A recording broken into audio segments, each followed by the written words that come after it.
Hello, everyone. Welcome to Unplugged and Unfiltered. My name is Jessica McKee, and today we are going to be interviewing artist Elijah Cruz.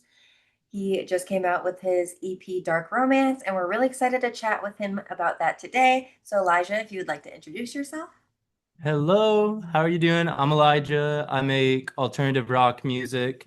I would say alternative rock adjacent music. So I try to incorporate a lot of genres in, and I am from Knoxville, Tennessee, but based out of Nashville, Tennessee. Awesome. That's really exciting. So, are you ready to get into the questions? I'm so ready. Awesome. So, for the people that don't know you and this is their first time hearing about you, how would you hmm describe your music in the alternative rock scene? I think when I meet somebody and they ask me like, "Oh, what kind of music do you make?" I think it's similar to more like Arctic Monkeys and the Neighborhood, the more like 2010 alternative rock scene. But honestly, I'd like to think of it as almost driving music. So music to vibe out to feel emotions to. But yeah, I think that somewhere along that 2010 vibe route. Yeah, I definitely can see that in your music. It definitely does remind me of like Arctic Monkeys quite a bit, especially your most recent EP, Dark Romance. Congratulations on that, by the way. Thank you. I Huge appreciate it. accomplishment there. So, what inspires you to first start making music? I started at a super young age. I was homeschooled, so we grew up in the mountains. I was away from people and things, and there wasn't much to do other than play music. We had an old acoustic upright piano at our house, and I just kind of fell in love. I remember I was like 7 or 8, and just knowing there's like this old video of me where I'm just like, I'm gonna be a singer. That's what I'm gonna do. So I just kind of knew. I guess it was innate since I was a little kid, and I, honestly, from that point on, there was a lot of like moments that kind of like shaped that and turned it into like the type of music I make. But I've never once had any thought in my mind to be anything else. I'm pretty sure I would be terrible at anything but music. So Yeah, so it's just always kind of been in you. yeah, it's just a part of me. I'm really thankful for it. It feels like whenever I have a super busy season where I have to take a break from writing, even whether that be like touring or just like personal life stuff going on, it feels like I lose me. I don't know. It just I don't feel normal anymore, I guess, without it. Yeah, fair enough. It's definitely something that's probably pretty deep rooted inside you, it seems like. And that's great. And it makes a good artist quality that you're really passionate about it. So that's awesome. It's fun. It's a What fun are life. some, oh, sorry. No, you're good. What are some of your biggest musical icons that you'd love to replicate or kind of use as inspiration in your music? Oh my gosh. I think for all artists, and probably anytime you ask this question, there's like a billion people that come up. I would think like the people in like your formative years are like the most impactful. For me, the first band, again, I was like homeschooled, so I was like pretty sheltered from a lot of like mainstream music. And I think one of the first artists that I remember that I listened to was The Killers. The Killers were huge. I remember falling in love with their music and just replaying it nonstop. Daft Punk was my all-time favorite band ever. I guess duo, right? I got the Discovery album and I was like, this is the greatest thing ever. And there's been so many people. This one's a little less cool probably on paper, but Owl City, when I first heard Fireflies, I was really young and I thought it was the coolest thing in the world. And I remember watching the music video for it and being like, okay, I want to do that. So I've always had like kind of a mixture of alternative type music like The Strokes and The Killers and even some stuff going back more into the 80s, but then also a lot of that early 2000s electronic music and like the Postal Service, Daft Punk, all of the amazing electronic artists. So that's really what pushed me, I feel like, into being more of a producer and an artist at the same time was the love for electronic music. Yeah, that's awesome. Those are definitely quite a few really good artists. I know that like The Killers is a big one. They're awesome. I love The Strokes is Killers. really good. Owl City is, I mean, I only know that one song, Fireflies, but I I learned didn't like a year ago that Taylor Swift wrote her song Enchanted about the lead singer. This was huge for me when So this happened. obviously they had something in their Yeah, it music was that I crazy. just like I'm didn't pretty have. sure this is some deep lore into Taylor Swift and Adam Young, who's the lead singer of Owl City. But I'm pretty sure they actually just met once. I Yeah, don't think no, it was well that's what I anything mean, it special, was right? online, so like how much can you But believe? But that's all I right, saw, but but they have like these songs, right? Like they each like I just think like he wrote it as a banter. response back. So cute, love it. I Yeah. haven't listened to Owl City in probably 10 years, but I still have this deep love. I saw him live once. It was great. So yeah. Yeah, that's awesome. What's your creative process like when it came to writing your EP? Um, a lot of the time, so like I produce and write all the music, so it feels like it gets kind of tangled up together. I have like my own studio, that's where I'm at right now, and what I normally do, and it'll change song to song. Sometimes I'll just sit at a piano and write. Sometimes I'll produce a song and write it as I go. I feel like for this EP specifically, I write songs every day. So I have like way too many songs. I probably need to just get rid of them all. But there's like hundreds of songs, right? And then I find the ones that I really like. A lot of times I write in the car. So I'll like produce a beat of some sort that I like and it gives me a cool energy, a cool emotion. And then I'll play it and then I'll just be driving and I'll be humming. And then once I like catch something that feels special to me, that's when I'm like, okay, I like this. Record a little voice memo, get back into the studio, and it's really just sitting with it and trying to figure out what works and what doesn't work. When you're like producing music, it's everything from like, sitting down and programming drum parts and, doing different effects. And it's also like figuring out what that structure looks like, how to get it to feel natural without feeling too much or too little. So it's a very chaotic process. The entire time just feels like you're kind of floating until it makes sense. And then, so yeah, I think the majority of it was pretty much written in my car or out on a walk. I like to take a break outside of the studio to actually write because it seems to open up my mind a little bit more, the energy and everything around. Yeah, very much so more like free-spirited approach, it seems like to some of Oh the yeah. other creators that I've talked to where they're like, I'll think about something and then I really sit down and try to like connect with my emotions and I love that you can just like hold on to the vibe and just be like, yeah, let's go.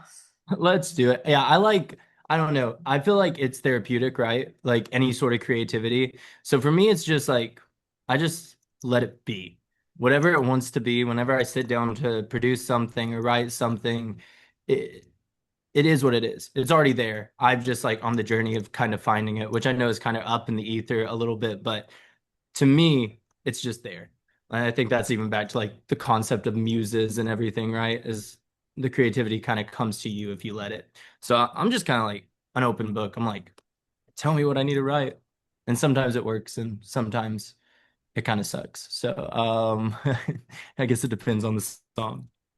So you had said that you've written hundreds of songs, that you do it every day. How did you narrow down those songs when deciding on the tracks for your Dark Romance EP? So I think this is where it gets into when you were describing artists and their writing process where they will be very specific on what they do. When it gets into like choosing songs, I think I get a little bit more in that lane. I guess more of like the business side of things where I'm like, okay, which songs make sense together? What story am I trying to tell?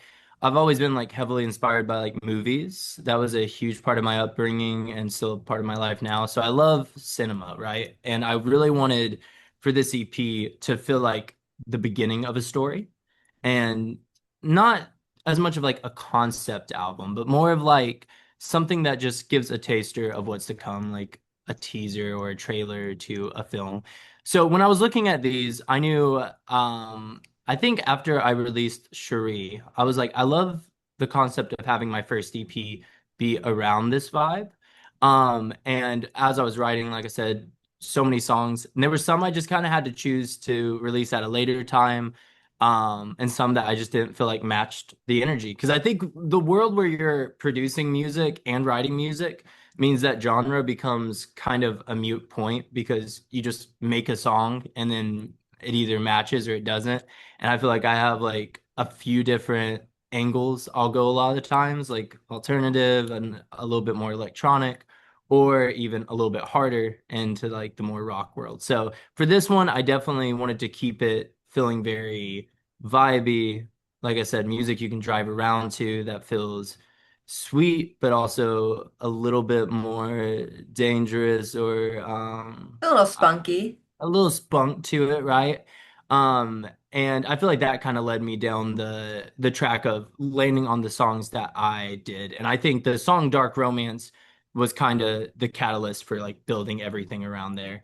And I think within there, if you listen through all the songs, there's a story you can weave, and it's the beginning of a story, right? Um, and I kind of set up the EP a little differently. I feel like the door is actually the entrance into the EP.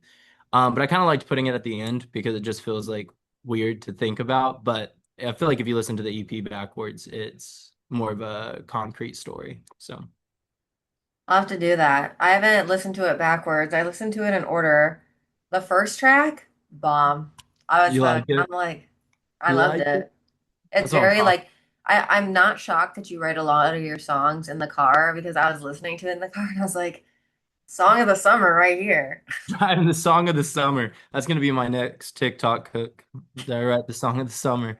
No, I love driving. It's always been my favorite time, especially at night, like when you go out and there's a song that just hits. I always think of like Sweet Disposition. I remember the first time I heard that song when I was driving in the car, I was like, okay, so like I feel like endless. I feel like life is so big right now. So I love the concept of that, giving people a place to feel safe and just to feel emotions, whatever those emotions are. If it's like to cry, be happy, maybe be a little mad sometimes, right? But yeah, I love a good night drive and some music.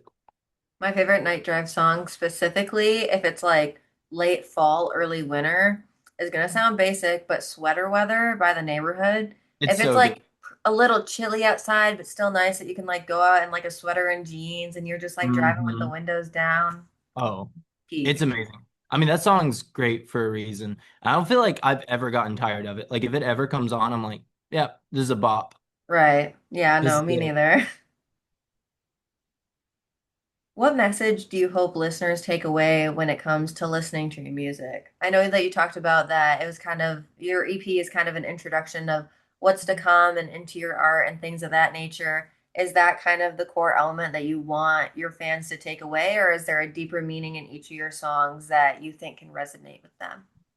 Yeah, I'd written a lot even in past projects, and when I started this project, a lot about mental health because it's something that's important and I love writing about it. And I think when I got to this EP, I really wanted to tell a story. But I think overall it's just I want people to feel heard. I want people to feel like this song is about me. This song is about like something I'm going through. I feel like art in general is like valuable regardless if you like send it out into the world, right? Like the last 100 songs I wrote are still valuable even if nobody hears them. But like the real value for me personally comes from like somebody reaching out and being like, "Hey, this song means a lot to me." Like this song, like I've had people be like, "Oh, this one saved my life. This one like is like mine and my boyfriend's like favorite song. We listen to it in the car all the time together." So it's like those type of things bring me so much joy because instead of it being me in my basement studio working on songs and getting pumped and excited, it all of a sudden becomes there's more people involved in it and it starts to feel bigger than myself, which is the greatest feeling in the world. Yeah, that's one thing that I've heard a lot that like once your art becomes something that people can relate to or people resonate with or makes people happy or maybe helps people through a hard time like that, like having that connection with people that you don't even know like through your art seems to be Yeah. really fulfilling. Oh, it's amazing. It's it's the greatest feeling ever. You got a couple shows coming up. I Tell me a do. little bit about that. Are you excited? I am excited. I love playing shows. I think I always think in my mind that when I'm like producing and writing the music, I'm imagining it on stage and thinking of how it's gonna come off and what that's gonna feel like. And I'm just like I love performing. I feel like I'm an addict. Like when you're up on stage, it's sick. It's the greatest thing. So I kind of like black out for a good like hour while it's happening, and I feel like I become someone else. entirely, which is cool.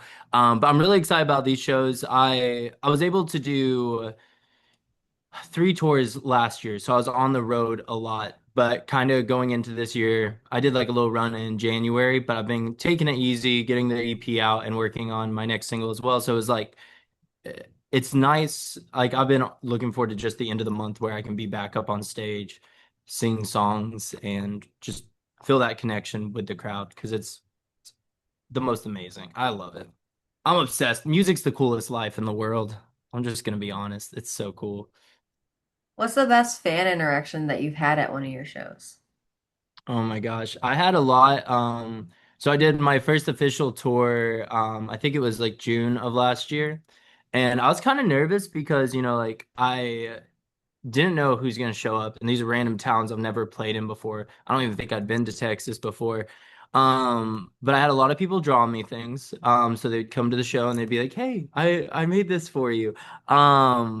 They would come and bring all of their friends out. I had someone make me a keychain.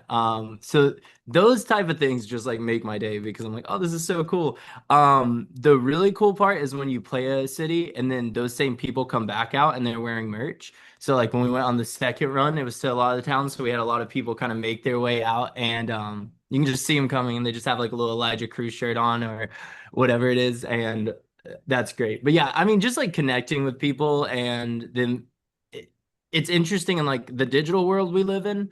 Everything feels real, but also kind of fake. So it's like even if you have people like commenting on like your videos and people streaming your music, you're not like seeing them in person. So the moment you're playing a show and someone comes and they're like, "Oh, I streamed Cherie, like was my top song last year on Spotify," and I'm meeting that person, it feels surreal because I'm like, "Oh wait, you're a real person. You're not just like these like analytics on Spotify." Um, and I love it. I've always been like a people person, so it's like whenever I get to meet somebody, if they're a fan or even if they're just at the show randomly, like they saw my name pop up and they're like, "Oh, we're gonna check it out." It's super cool just to connect with somebody and get to know them and feel like we get to share this mutual thing. Um, I had one fan and she's amazing. Her name's Dee Dee. She came to a show in January. I think this is probably my favorite memory. She came to a show in January. She'd listened to the music for like 2 years. And then I had another show like 2 months later in like West Virginia. And she flew all the way from Florida to come out to the show. And that was the coolest thing ever. I think I told everyone around me. I was like, she flew all the way here from Florida. So many cool experiences. Honestly, I'm just always blown away whenever anyone's like, I did this. I'm like, how? Like, this is amazing. I feel very blessed. So Yeah, no, that's awesome. And especially like building that connection with people around something that you're so passionate about, I'm sure is like really awesome. it's super cool. It's amazing. What's your go-to pre-show ritual? Um, Okay. My old one, back when I smoked cigarettes, this is gonna sound very morbid, was to burn my hand with a cigarette, but it kind of like pumped me up, so I don't want you to judge me too hard on this one. So I just put it out on my hand. Not good. That one's bad because I think that in a weird way is a form of self-harm or something, but it really just like got me in the zone. Now, in a more healthy state, I will go outside, do some vocal warm-ups, put on Prince. For some reason, Prince really gets me in the spirit of it all. So I'll normally play the beautiful ones and I'll sit and I'll meditate for just a second. And any of the nerves that I've been feeling, I'll sit there, let them go, and then be like, all right, let's go do this. And then we go in, kill the show. So yeah, I'd say my pre-show ritual is just Prince. As long as I have Prince before the show starts, I feel pretty good. Yeah, that's awesome. Do you enjoy performing live in certain cities more than others? Obviously, Tennessee probably has a special place in your heart. Yeah, I mean, I've really liked New Orleans. That's been really fun. I just like the vibes. There's lots of like vampire things all around, so it's always a good time. Dallas has been sick. I've been to Dallas a few times. I kind of like everywhere for different reasons, I would say. They're all great. I think for me, it's like I like them specifically for things you can do around the city too. So I might like specific towns better just because I like them. But as far as the shows, I haven't had anywhere I've played that I've disliked. I've just been like, oh, this is great. Like if there's people there that want to hear the music, the actual city or like the show itself is just great because I get to perform for somebody who wants to hear it, right? So Tennessee is special, of course, because I'm from Tennessee, but I love it all. It's all great. So you said that you really enjoy connecting with your fans at shows and things of that nature, and it feels really special for them to come out and see you and spend some time with you, celebrating your art and the things that you made and things of that nature, and that it's a little bit difficult to kind of see the effect of that on social media and things like that. Is there a particular way that you like to communicate and connect with your fans outside of shows that maybe isn't so social media driven? Yeah, I've been trying to kind of really build that right now. So I have a group chat, which is like a group me that's just like full of like people who want to be a part of it that I'll send stuff to early and I'll like, just reach out. Like when I released the EP, like it was like kind of a mini listening party just with like the people in there.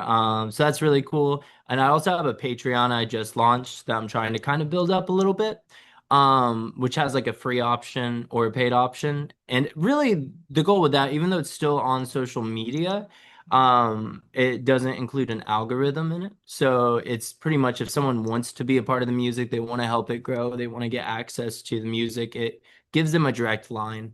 So that's been the greatest. And then it's like also people can like, you know, tell me songs they like, tell me songs they don't like. Give me suggestions if they're like make merch like this or you should do this. So that's been the big thing about connecting with fans in the digital world. Since I can't really, be everywhere at all places. So Yeah, that direct connection is probably a bit nicer than, like you said, like social media comments. Like, someone could say something awesome under your post, and of course that feels great, but they could have just been, passing by and you might never see them again. yeah, So I can definitely understand how that direct connection is definitely a bit more fulfilling, and I'm sure the feedback is, it's pretty great. helpful as well. Yeah, because I'm like, if these are people who are actually like calling themselves fans and want to be a part of building something, I feel like their feedback is the most valuable, right? I'm like, I want the people who actually love the music to help me dictate what the next evolution of the sound is.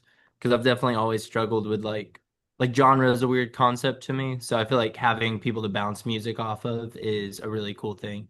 And where I can just send them fun stuff, like I have a little merch run I'm gonna send out to them. So I'm just thankful. I feel like somebody listening to my music and calling themselves a fan just deserves everything. I'm like, you can have it all. Whatever I can give you, you can have. Yeah, that's awesome. That's really sweet. What's been the most challenging part of being an artist so far with how driven the music industry is by social media now? Um, I mean, it's all like it's a challenging world to be in. I've always been kind of a workaholic, so like I've been, I've never like shied away from things that are intense or you have to like be very repetitive at. So I think I kind of enjoy it, to be fair. Like I enjoy the hustle of it all. I would say like the most challenging, sometimes social media can be a bit challenging, only if you have a lot going on. So if like you're touring and you're driving all day and then you're playing a show, and then, the modern expectation is to also like post 3 or 4 times a day. That's like difficult. I try to not let it bog me down. If like I need a break, I'll just take a break. Like, and even if it affects the like algorithm or whatever it is, I don't really care. It's fine. So I think that's challenging. Touring can be a bit much sometimes, like when you're playing a show every night and like your voice starts to like get a little scratchy and you're driving all day and you're sleeping in random hotels, you're just like, okay, like I have to get the energy. Like you have to find it from somewhere. But I feel like all of those challenges are things that I don't feel too annoyed with. It just feels like part of the world that we live in now, the modern, I guess, music landscape of it all. How do you feel social media has contributed to your success in the music industry?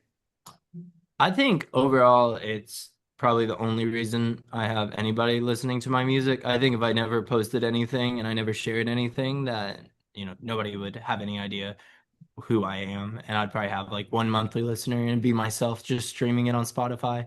Um, I think the biggest thing is overall, like in music, like I think collaboration leads to the most like opportunities. Like I was producing for an artist, and then that connected me to a bigger artist, which led to a collab, which led to more opportunities, which led to my confidence going up.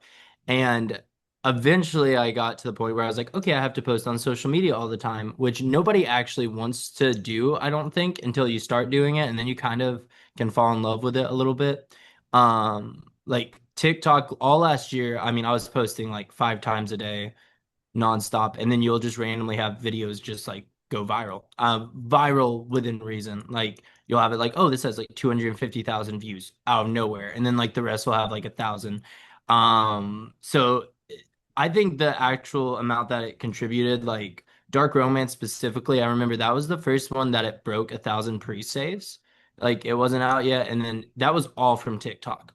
There was like no other, like I didn't put money into it. It was just like people found it on TikTok and then pre-saved it and then continued to use it and still use it to this day all the time. Like that's the most videos I get, and they're just random videos. Most of them are like connected to I think like book talk, I guess, like dark romance novels. So some of them scare me a little bit, but they're cool. Book I Talk's a don't know. scary place.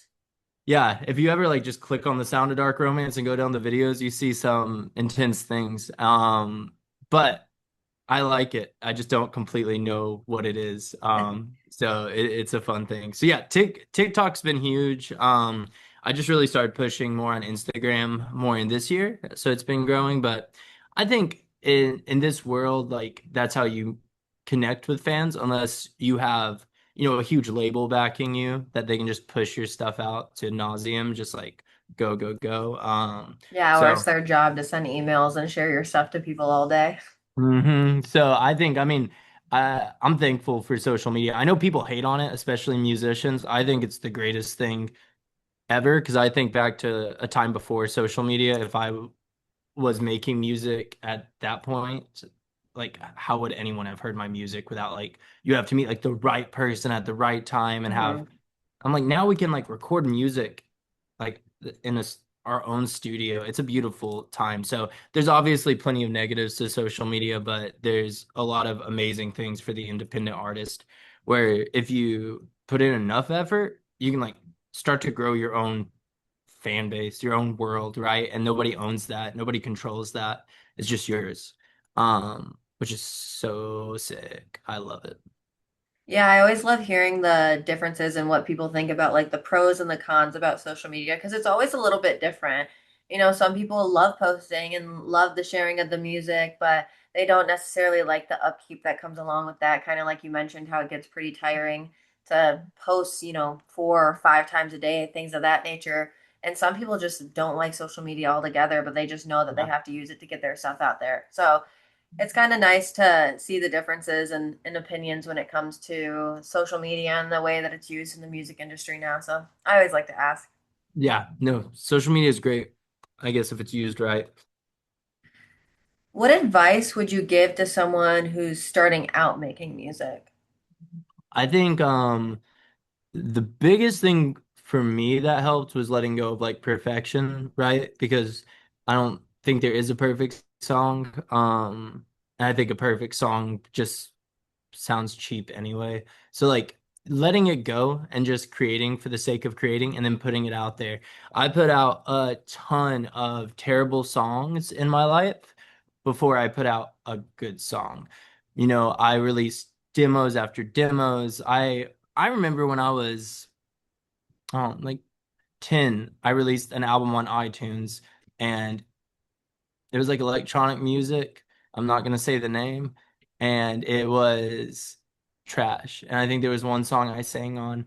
Um, but yeah, I mean, I did it, right? So that you start to like overcome the fear of rejection, the fear of like ridicule and people saying negative things about you, and then you're just kind of like, oh, okay, so I'm just gonna keep doing this, and then eventually you get good at it. I think that's the biggest thing. It's like don't care, just do it. Just put it out there. Let people hate on you. Once they're done hating, maybe eventually you come out with a good song, and then you get new people that come in, and the people that hate you just kind of forget about it because that's just bad energy in general.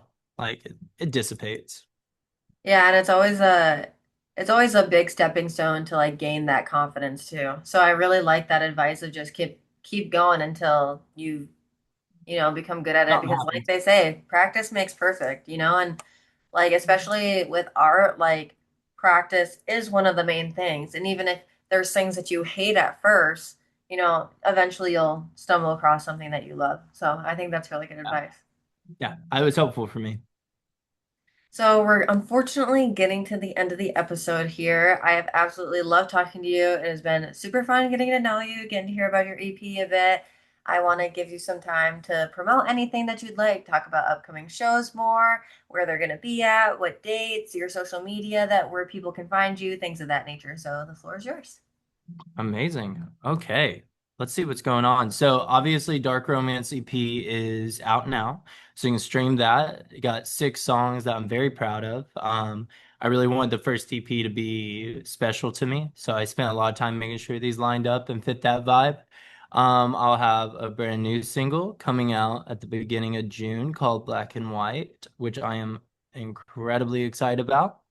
I'm dropping a music video um in the morning, which I don't know exactly when this will come out, but on May 5th I'll be dropping a music video for Learn to Float. I have my little tour coming up. It's just a little like 3 or 4 show run at the end of May, and we're gonna be in Louisville. We're gonna be in Nashville. And I have all my dates up on the website and all the different venues. So if you want to see me on tour, we're gonna hit it hard at the end of the year. So my manager is like booking out so many shows. So we're gonna be traveling anywhere. So if you want to see me in a certain town, you can just let me know and we'll try to make it happen. Try to put a show together. But the big goal for the next little bit is to release as much music as possible, play as many shows as possible, and to really just build the community, build the fans up. But if people want to follow me, it's Elijah Cruz Music everywhere.